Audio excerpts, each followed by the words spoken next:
दुआ कबूल होने के लिए कुछ ना कुछ ऊपर वाले के यहाँ शर्तें होती हैं। वो जो शर्तें इंसान पूरी करता है तो दुआ कबूल होती है।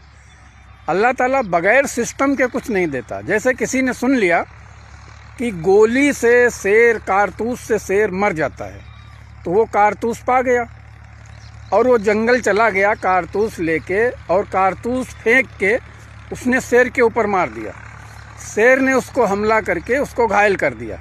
उसको ये देखना चाहिए कि ये कारतूस खाली नहीं चलती, इसके लिए पहले बंदूक होना चाहिए, फिर उसमें ये गोली डाली जाती है, और बंदूक के साथ साथ में निशाना भी सही होना चाहिए। तभी जो है, जो निशाना जब सही लगेगा तभी कोई शेर या कोई चीज़ जिस पे वार करोगे वो मरेगा। ऐसा ही सिस्टम दुआ का भी है। आप अपने ऊपर झांक के देखिए, आप क्या करते हो। आप भी कुछ ईश्वर के लिए प्रार्थना करिए, कुछ